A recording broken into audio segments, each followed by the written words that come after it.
Welcome to Revive Ministry Podcast. Actually, we're going to do a video this time. I wasn't even sure at the time, but today we have an incredible special guest with us today. I know. I'm going to make her feel a little, I'll put her on her spot, but she was one of the friends that actually encouraged me to do the podcast. I've been doing it for a year now, and it's kind of embarrassing, over 70 episodes. It is astounding. I just continue to do it, and she was just one of the people that just got me over that fear of the unknown, the uncertainty of not knowing what to do. And I just really appreciate her coming back, returning again. And welcome, Jessica, and thank you for returning with us. I am honored that you have me on your podcast again. So thank you so much. And I don't know why you would be embarrassed for having 70. How many? 70? 75 and counting. That's amazing. Yeah. That is so like bravo, yay. That is really great. In 1 year of podcasting, I'm so proud of you. So definitely is the space for you for sure. Thank you, Jessica. Before I begin, I usually start with a disclaimer. If you are struggling or in crisis, please seek immediate professional help. I encourage everyone who's listened to actually know your resources around your local area. If you are in the U.S., there is the 1-800-273-8255. It is the National Suicide Prevention Lifeline. There's also resources out there. There's support groups. I'm a facilitator for NAMI, and we're all doing it virtually right now, a lot of hybrids right now. So I encourage you to find out what is there locally for you. I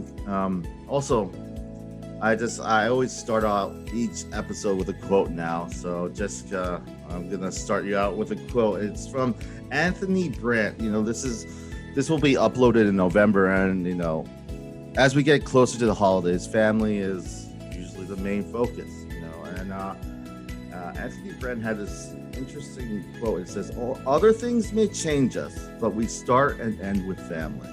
It's just kind of eerie because for me, it speaks differently for each person, So I want to, hand it over to you. When you hear that quote, what do you think? And I'll kind of share what is going to kind of fly with it, because I think family can be one of the most, some people who've listened to the podcast before when you were on understand that family can be one of the most precious memories and also the most heartbreaking ones. So when you kind of hear this quote, what does it mean to you? Well, I think of present day more than anything when I first hear that.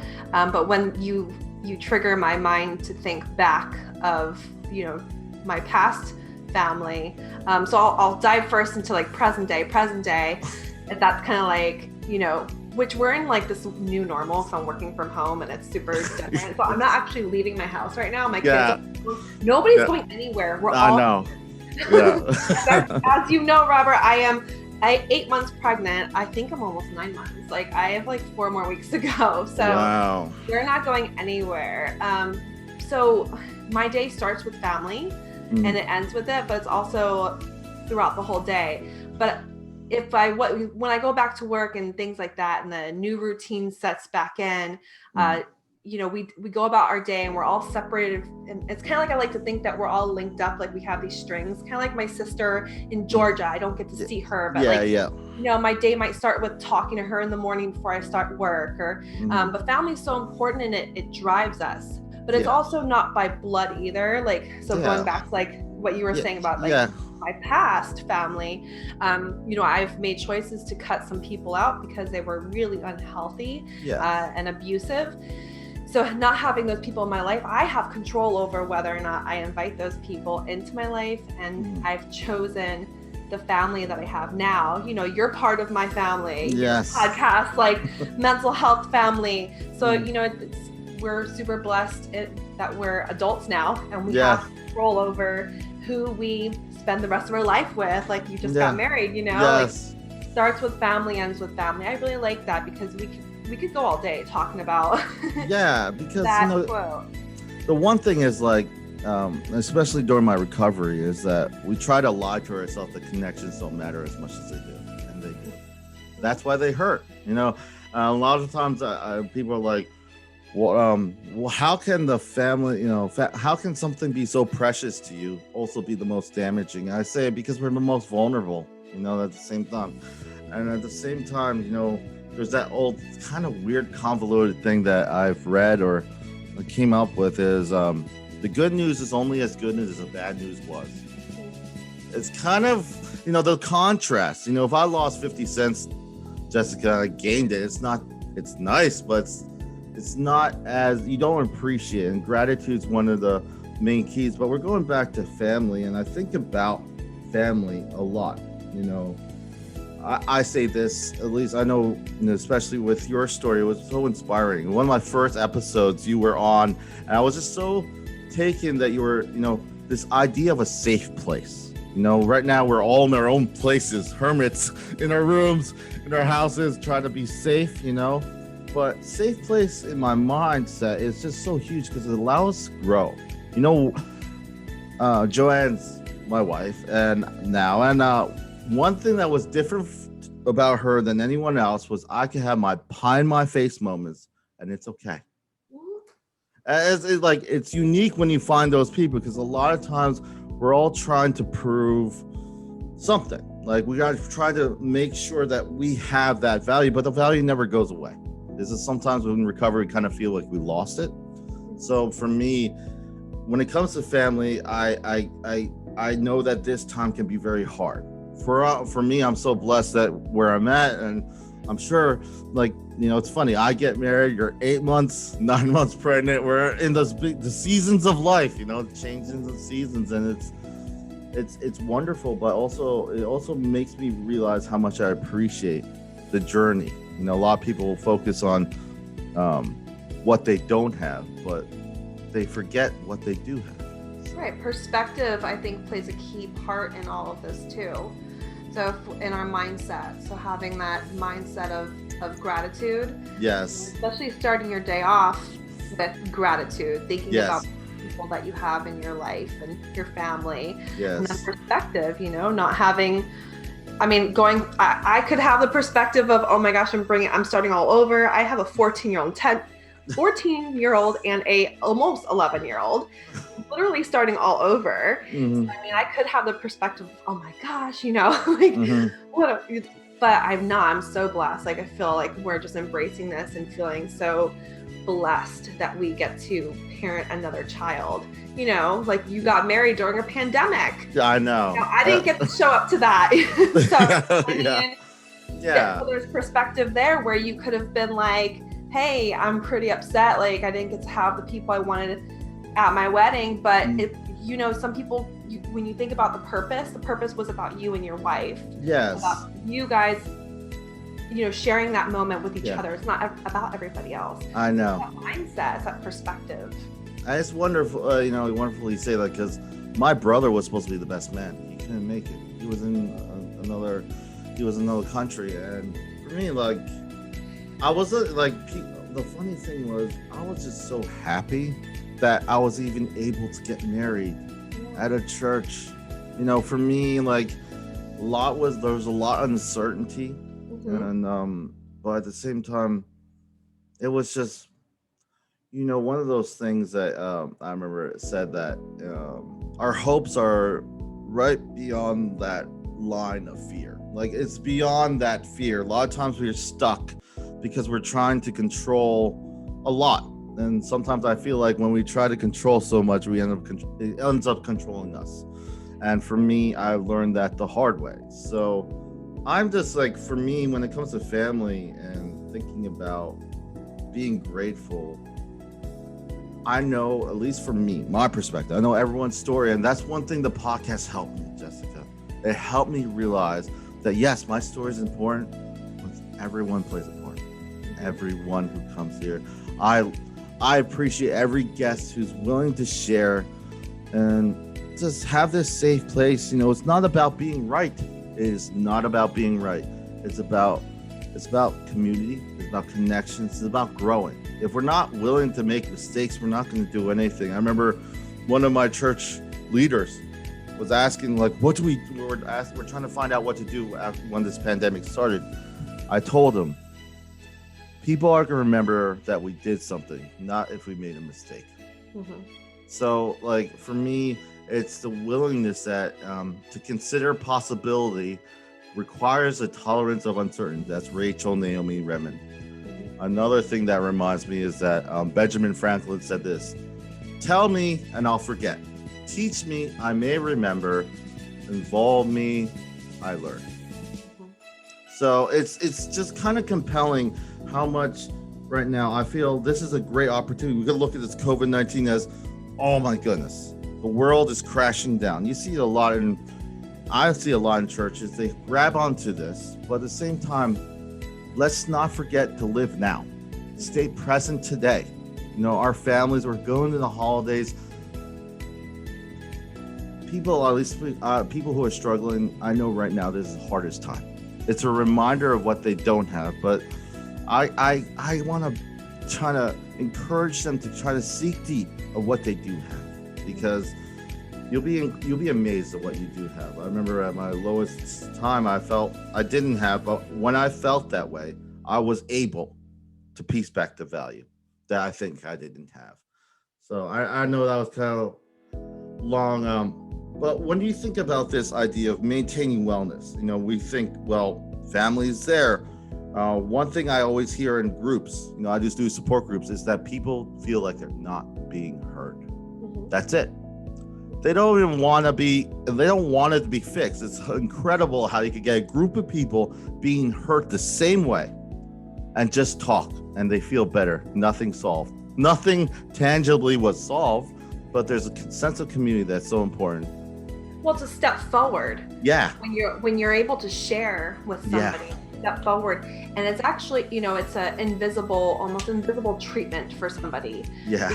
You might feel like there wasn't anything really solved, but for me, when I see that person, like for me, when I first shared, it's like I was giving a piece of myself away. Mm-hmm. So it takes a lot for somebody to come out and say, hey, this is what I've been through, or like to admit something, or whatever it is. It takes a lot of courage to be able to speak your truth. So yeah, I wanted to share something with you because you mentioned control, and we're talking about, you know, go ahead, all this stuff. So I actually came up with, and if anybody wants this, I have a PDF, I can email it to you. Yeah. But it's about control and to help people with anxiety. It's a visual exercise. Mm-hmm. And it really helps me because we're in this time of, as you mentioned, uncertainty. Yeah. And kind of going into the unknown. And it's really a great way for you to kind of put things into perspective, so your focus isn't being derailed somewhere else, and then you lose out on opportunities. So what I like to teach my clients is, think of yourself cooking. You know, even if you don't know how to cook, it's fine. You know what pots are, you know what a stove is. Mm-hmm. That's fine enough. So imagine yourself at the stove, and you've got two big old pots, one on the left, one on the right. The one on the left is God's recipe, the universe. He has got that recipe. You are not allowed to change it. You have no control over anything to do with that pot, the temperature, what's cooking, any of it. You can look in there, but and you could put the things you can't control in there, but that's it. The pot on the right is all you. You have full control over what you're cooking up, how long it's gonna take, what it tastes like, all the things. And so with this visual, when things happen in your life, like my brother can't come to my wedding, you're gonna put the I can't control, my brother can't come to my wedding, in the left pot, the pot that God has cooking up, because you have no control over anything. Yeah. You know, having my baby shower drive-by, not an actual baby shower. Yeah. Was not the funnest thing, but it was still fun. Yeah. We still made it happen. But I could only control so much. I can only control what I can control. So the rest went into that pot. So I think you guys can see the trend there where you're just because if you're sitting there focused on the pot on the left and watching what God has cooking up for you, you're going to miss out on the opportunities that are on the right side that you got going on because you're so focused on the stuff you can't control. Yeah. And I think that's where the mindset shift needs to be, the perspective needs to be, is to go back to that and say, okay, what can I control? And mainly your reactions, your emotions, whether or not you want to believe it. Sometimes our anger can hijack us, right? Like you have an emotion that hijacks you. Yeah. And it's like, oh, man, I'm so sorry I acted that way. So it's just kind of like that visual really helps a lot of people. And I hope whoever's listening, it can help you with your anxiety and control and feeling a sense of helplessness, especially during this time. Yeah, there's two things. I was going to share this one quote from Danielle Goleman. It is kind of, I would say, I think it reads differently, but I'll share how it reads to me after I read it. It's kind of off the cuff. It's kind of straightforward. It says, if your emotional ability aren't in hand, if you don't have self-awareness, if you're not able to manage your distressing emotions, if you can't have empathy and have everything effective relationships, then no matter how smart you are, you're not going to get very far. It just emphasized for me how powerful and how important our connections are, how important our emotional IQ is, how Albert Einstein said the ability to change, true intelligence is the ability to change, or, I'm paraphrasing, but basically change is inevitable. We're experiencing change right now. I think this one funny story, well, I use this story a lot in my podcast. It's John Lennon when he was 5 years old. At 5 years old, his teacher said, what do you want to be when you grow up? All the other students like fireman, astronaut. It was around that time. And John Lennon said, I want to be happy.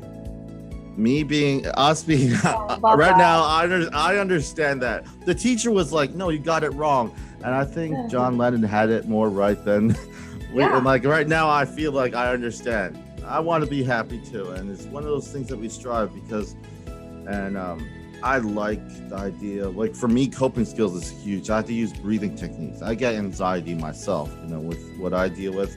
And I do probessive.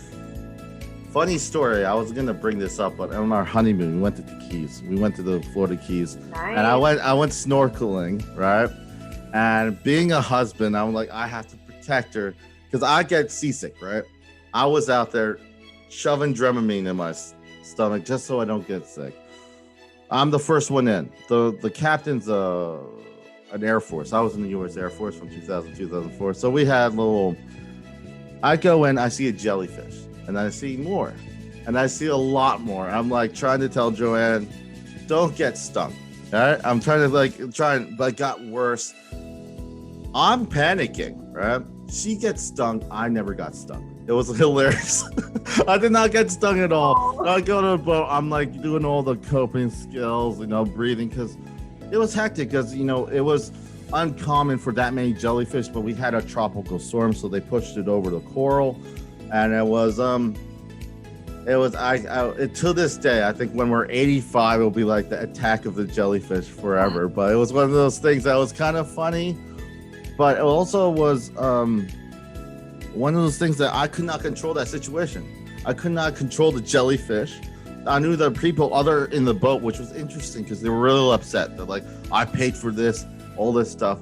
But for me, I looked at Joanne. I was just like, I'm happy. I'm safe. I'm just spending the time. It's not about doing stuff or obtaining stuff. It's about being with the people that you really care about. That really matters at the end. So we're talking about family. I'm sorry, kind of going all over the place, Jessica. But, totally fine. Where does I want to ask you a question. I know I'm kind of I use this very loosely. I just kind of use it for like scrap paper, like our outline. Yeah. But in what ways have you been able to move forward and sustain or maintain healthy habits during your life, especially today in this uncertain time? You can't do what you normally could do. I remember going to the store in March and April. It was bleak. You can't. I would if the line was long. I'm like, I guess I'm not getting the stuff. I guess I don't need it. You kind of, and the fear and like tension, and it was real. It was very real. And the sad part is the church I go to in Palm Coast, several people passed away. Actually, the first when it first onset, my birthday is March 15th, when it first onset, I just remember there was an individual, I'm not going to name names, a teenager passed away.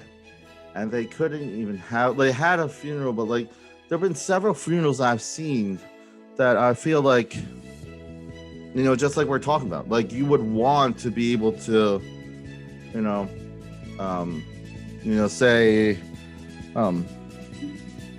just to mourn, the way you would normally envision yourself to mourn. But at the same time, I learned a lot about that whole situation, and it came up quick. So how do you maintain day to day? I work from home. I know it's a struggle to I actually have a whiteboard with every single thing put on. So like everything's structured. So I have to make sure that I do it, in the way and not forget my meetings and everything like that. So how do you do it in a family and you're together? How does that work? I don't know. That's a loaded question. I know. That's a dangerous question. Wow. And it really, I'm glad I mentioned I was able to tell you about my visual exercise with the pots, because that seriously saves me. I cannot control everything. So going back to that's a huge resource for me to handle my mindset. And then I've done, if anybody's listening from the first episode, like PTSD and trauma and all that stuff, I've had a few triggers here and there, especially with what's going on with this hashtag Save the Children stuff. So I've really had to distance myself from a lot of social media, which I want to say has been a super big help to me, because I feel all the stories and all the things and all that stuff. So just being able to manage my day to day, is that basically what you're asking me? Yeah. Your day to day, nothing specific, just day to day. Like, how do you keep that mindset? How do you talk about the pots? Yeah. And like letting go and knowing that you can't be there for everyone. Yeah. The main thing for me, Robert, is reflection. That's one of the main other things for me, other than keep my mindset in check, because we're not perfect. I have breakdowns, I have sad moments, but it's just, we're allowed to do that. I think sometimes for people, they don't think that they are allowed to be sad or allowed to be upset or have those, especially in recovery, able to have that setback. But I think it's healthy. I think that's okay. I think it depends on, again, back to my pot thing. I'm having a moment. How long am I going to sit here and look at this pot that I shouldn't be looking at? I think it's okay to look at that and to look at your trauma and to feel something about it, because we're human. It's emotions, and you're talking about emotional intelligence earlier. It's all part of that, self-regulation. What are you doing to be able to shift out of that? Now, it would be different if I was having a trigger, a moment, and I'm spending my whole day and it's taking away from my family. It's taking away from my daily activities. Then there's the problem. Then I need to see, my therapist at that point. But I'm able to switch back and say, okay, I can have this moment to be sad. I can have this moment to grieve. I can have this moment to cry. Now let me go about my daily things. That's not an everyday thing. I just want to throw that in there because that did happen during this COVID experience. And it could be all these pregnancy hormones too. I don't know. It is crazy being pregnant. So I think reflection is a huge piece in that for sure, because if I'm not reflecting, because I also do guidance counseling. So when I meet with my kids and they tell me stuff, or I read something, or have someone tell me something about a student, it hits hard. I'm a feeler. I'm very, that empathy, I can feel it in my soul. So it's like what happened to you happened to me kind of thing. So I really need to take time for me, recognize what I need, not what everybody else needs. What do I need today to close it all up? Pack everything from today, put it in a box and say goodbye, and then move on to the next day. So if I don't do that though, Robert, I will have a meltdown. And I know that about me. So I have to be able to dissect and reflect everything and to go, okay, what could I control in that situation for this client? This, and this, and not this. And then move on to the next client. Okay, what could I, And then my kids too. What family stuff? Like, what can I control? Can't control my bank account to an extent. Okay. There's only so much I can do there. Yeah, I know. You know what I mean? Especially with this baby coming up. So, there's just little things like that. I think definitely the reflection, definitely my visual exercise I shared with you guys. Mm-hmm. And then the emotional intelligence, just being able to release is super important. Not holding all that stuff in. I think especially during these times, like, it's okay to feel scared. It's okay for all that stuff, but we want to make sure that it's not taking away from our daily activities. That's when we need to partner up with someone and be heard. And to share, hey, I'm feeling this way. Yeah. I'm not even able to get out of bed. I can't even leave my house right now because I'm feeling so anxious. We don't want our friends and family to feel that way. We want to be able to help them and provide them with the support necessary so they're able to live their daily activities without feeling that way. Yeah, it's you said it before, like, and we've been talking about boundaries. One of the things that we could really establish, especially with this COVID, is boundaries and a safe place. That is really nice because one thing, like I was telling you, like the pie in the face moment, and being okay. I think it's essential in recovery that you don't feel like you have to walk on eggshells. You're gonna make mistakes. It's unrealistic to think you're not gonna make mistakes. We're human. This is gonna be uploaded in November, but in October, the whole theme was it's okay to fall. Failure is the key, because a failure a lot of times is seen as something shamed. You failed. But the thing is, with failure, we learn the most from our failures, and the problem is we look at our lives more of a destination, not a journey. Mm-hmm. I just look at my journey and how much it's been and how blessed I am where I'm at. But I know there's so much more, and that's a wonderful thing about life. It's just journey. When you think about a certain destination, I need to be here. I need to have this degree right now. I need to be here in my life right now. You're going to be a lot of stress, and you're not going to be able to differentiate the pots that you're talking about. You're going to be like, everything's my fault. My failures are on me, and then it's really going to just weigh you down. But when you're able to just kind of allow yourself to breathe, you're going to make mistakes. Your value does not hinge on you not making mistakes. Your value doesn't hinge that everyone will like you. Your value is who you are. I remember when I was struggling with my situation, there was such an emphasis, and it's not anything bad to know your diagnosis and what you're struggling with, but you're much more than that. And I tell this to the people in my groups, because there's just like any recovery, trauma, mental health, substance abuse, there's no cookie cutter approach. But when you start looking at what you do have and not what you don't have, when you start looking forward with hope, Viktor Frankl, I read the book this last year, Man Finding Meaning. He says, when you know the why in your life, the how gets bearable. And he was in Auschwitz in the Holocaust as a Jew. And he was a psychiatrist, and he saw the people who made it were the people who had hope.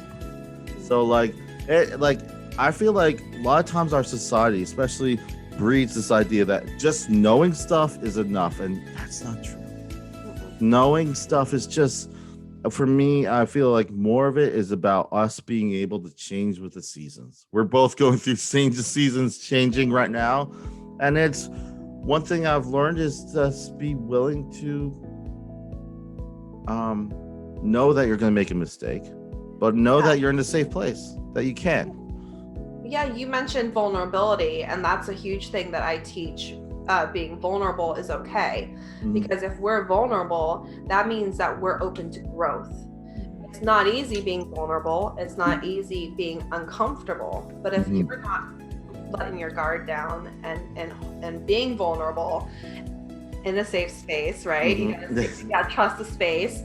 How are you gonna grow? Making mistakes is all part of the process. Failing is a good thing, as you're saying, because how are we going to grow? We're meant to evolve. Yeah. If we're not taking that step towards evolving and being a better version of ourselves, then what are we doing? Yeah. And just to kind of, as we approach the holidays, and you work with a lot of younger kids, what advice would you give them and their parents? Especially as this uncertainty. Any advice? You talked about the pot, the letting go of what you can't control. Any other advice that you would like to share? Well, I also work with people like me, who have gone through sexual trauma, and men and women of any age, because it affects us all. Yeah. And then counseling the kids. So yeah, the past thing is a really huge thing that I teach. Advice going into the season, probably the biggest thing that sticks with me because it's so relatable, is not having that picture perfect family. Yes. And I'm not talking about I feel like my family I've built is freaking amazing, picture perfect for me. Yeah. And this is what I wanted when I was a little girl. Yeah. But I'm talking about, like that mom and dad status, okay? Like my mom and dad status, like, the perfect grandma and grandpa. I could have that perception where I could be sad, and I could let that take away from my holiday season, from me enjoying my family today. But I don't, because, and this goes back to what I was saying about reflection and really analyzing what you can control and what you can't control. Yeah. Because I see it so often. I'm sure everybody has too on social media. You'll see something like, this is such a hard time season for me. Someone will post, or maybe someone listening is feeling that way because it reminds them of a traumatic experience. Something, anything, could be anything. But what we have control over is recreating memories. Yeah. That there's something called neuroplasticity. We're able to rewire the way we think. It takes time. It's not easy, but it can be done. So maybe Christmas 2020 is going to be epic. Yes. Christmas, yes. Or Hanukkah or Kwanzaa, whatever you celebrate, is going to be an epic time for you. This is when you're going to change your thinking pattern and the way this event is attached to something else. Yeah. So, I hope that makes sense for somebody, because for me, a long time ago, it was a really hard time for me because I didn't have this father that was normal, because my father is, this horrible person that did horrible things to me. So I don't care to associate him with anything with my family today, obviously. So I don't have that. But you know what I do have? Like what you're saying, what do you have? I have an amazing father-in-law that loves me as if I was his own daughter. I have an amazing mother-in-law, same thing. I have an amazing husband where I couldn't have dreamt of a better man to show me what it's like to be a real dad, like with our kids. Yeah. Our kids get to have that childhood that I could only dream of having, So, and that's what I am so thankful for. So I think for a youth who's listening, it's super hard right now, I know, for you to even imagine that your life could be the way I'm saying my life is. But let me tell you, I was in that place of darkness, and I believed that I wasn't going to have any of this stuff. I couldn't even have dreamt of this life, it's just crazy. So, as long as you stick to being, to just growing and to be a better version of yourself than you were yesterday, you're on the right path. Being vulnerable, making yourself uncomfortable in a healthy setting, this can be uncomfortable for some people, talking and knowing that your voice is going to be shared to wherever around the whole world, right? Yeah. But what's the purpose? Then we go down to the purpose. Yeah. What's the purpose of us sharing today? Is to help people. Yeah, to help. That's why.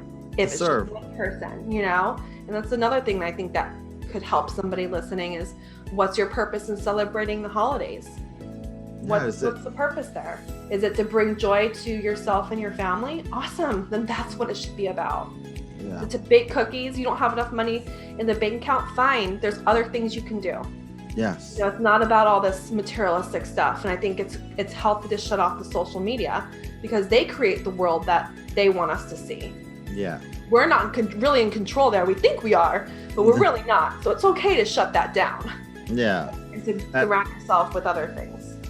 Yeah, and I feel that, some of the most, I don't know, I read several books and some movies. One of the most intriguing stories when the same stories going on and people see it very differently. Same thing happens to the same people, but they all look at the story very differently. I remember I read one book, I forget the name of it. They were going through the whole series of events that has happened to this whole family, but the story is massively different from each perspective. So I feel like for me, it's telling, and it's also a reminder of how blessed we have the connections that we do. They're not perfect. I'm not perfect. We need to create safe places, and when you have safe places, it's usually fostered by healthy relationships that you try to build on. There's this quote that says, everyone needs a house to live in, but a supportive family is what builds a home. That's it. Yeah. So that's from Anthony Lacone. Anything you want to say as we wrap up, Jessica, to those listening, watching right now? Yes. First thing that comes to my mind is I love you. I do. Like the love I have for, and my dog just came in, so sorry. Sorry. Open doors. I love you. To everybody listening, you are amazing, and don't be so hard on yourself. Don't put yourself down and stop with the negative self-talk. We're human. Like Robert said, we're not perfect. We make mistakes, and that's okay. And anybody that's listening that's been through any sort of trauma-related experience, no matter how big or small, trauma can look like so many things. It's not your fault. You did not ask for it. Stop blaming yourself. And I pray for you that you will be in a very healthy position and have a healthy mindset, and will have the strength and courage to speak your truth, because by sharing stories, I really feel and believe that it not only helps us, but it helps others. I've heard so many times that, wow, I thought I was the only one going through this, or it really feels good to know that I'm not alone. And I know for me, my personal story, it feels really good to know that I'm not alone and that it's not my fault. Yes. So I think that's a huge message. But yes, I love you, and I hope that your season is going to be so fruitful. 2020, yes. Almost over. Yes. Community is so important, family is so important. Thank you again, Jessica, for coming and sharing your insight. I always appreciate you coming in and also being a part of this kind of network of people just trying to serve and to share their stories and create spaces where people can share their stories. Continue sharing, because at the end of the day, that's it's our experiences that may help someone else, especially during this hard time that we're going through. I just want to tell those who are listening, remember to stay updated with all things Revive Ministries through the various platforms. The website is the main one, is reviveministriesfl.com. This is goodbye from Revive Ministries podcast. For now, leaving you with this last quote. You cannot protect yourself from sadness without protecting yourself from happiness. Jonathan Safran Foe. Beautiful. Oh, can I mention where people can find me? Oh, yeah, go ahead. Yeah, sorry. Go ahead. Sorry. Okay, if you guys want to connect with me, I'm happy to send over that free PDF file of the POTS control thing. If you wanted to have more info on that, you can email me at jessica@diamondmindradio.com. I'll put that in the notes. Yeah, I'll put that in the notes. Awesome. My podcast is Diamond Mind Radio, and that's everywhere. You can visit my website, diamondmindradio.com.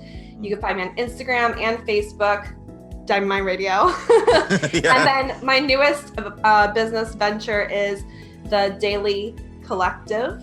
So if you would like to check out the Dailey Collective, we have a mentoring and coaching program. Thank you, Jessica. I will put all those things. If you could share me all the actual links with me, I'll put that in the notes. I'll just say the quote again. Why not? We're here. It's a nice quote. You cannot protect yourself from sadness without protecting yourself from happiness. Jonathan Safran Foe. Bye for now. Thank you for listening and all your support.